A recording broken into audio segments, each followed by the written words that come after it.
So here I am in another city. I'm in Boston these days. I'm installing a public art commission that talks about dialogue and about how one can embody a different perspective. So when you move around the space and you look up at different angles, you might find something new that you had not seen before.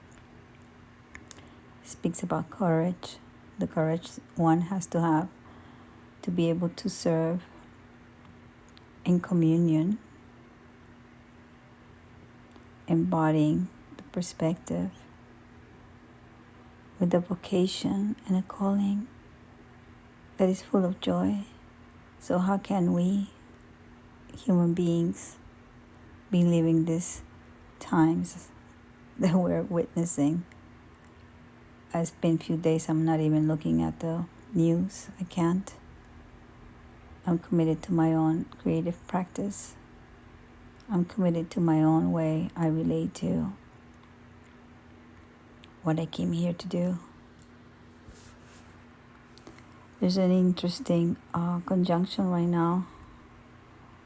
We have the sun sandwiched between Jupiter and Neptune in Pisces. And boy, does it really feel like very foggy.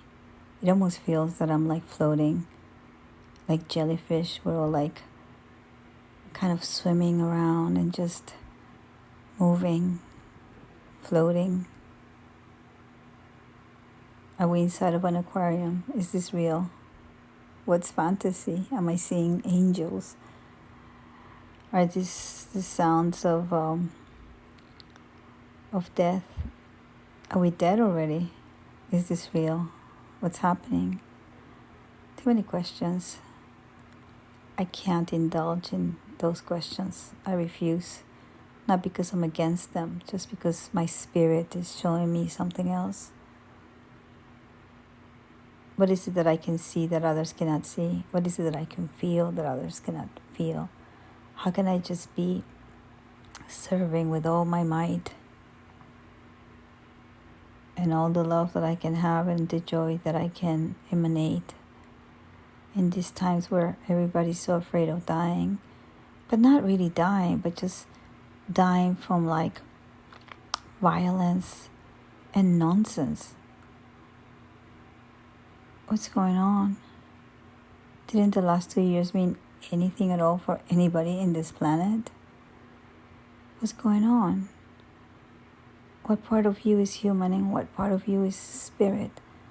What part of you is mentally disconnected, heart disconnected, psychologically disconnected? There's so much trauma going on. And you know what happens when there's so much trauma? There's disconnection, disassociation. I don't want to be feeling it. So therefore, I am going to go somewhere else in my mind. I'm going to become something else. But yet, I'm not falling into the part where everybody or most of the people are falling in the despair and sadness and a sense of powerlessness. I don't know where I don't even know where I am. I'm floating. I said that before. I'm floating. It's like I'm floating. There's something that grounds me though. I have a clarity inside of myself. And it's that I have, and if everything ends tomorrow, at least I know that I have stated my own sovereignty and I have really truly started to relate to my needs. I have really truly started to open that space and give that space to myself. So for that, I am extremely happy. Now, when I compare that to the rest of the world, it's not a happy moment. course, I am very attentive to what's going to happen, but there's nothing I can do personally to have it disappear. So I'm just looking at it and going like, okay, this doesn't feel comfortable. So what if I let go of the fear, confront what I need, and keep on going? Because going for me means tapping into my own creativity.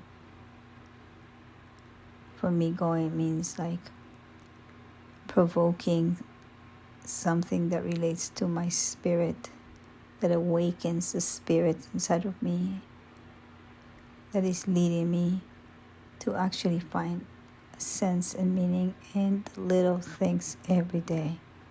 That's where my focus is in the living.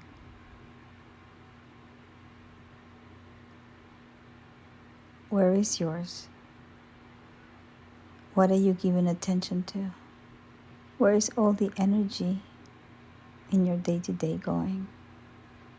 If you know how you relate to that, you then will know what to do next. At the very end, nobody knows what's going to happen. And you know what it could happen? That if we're all very much tending to our needs, what's going to happen is that we can probably all become sovereign and just evolve in a snap. But maybe not. There's always free will. So be it.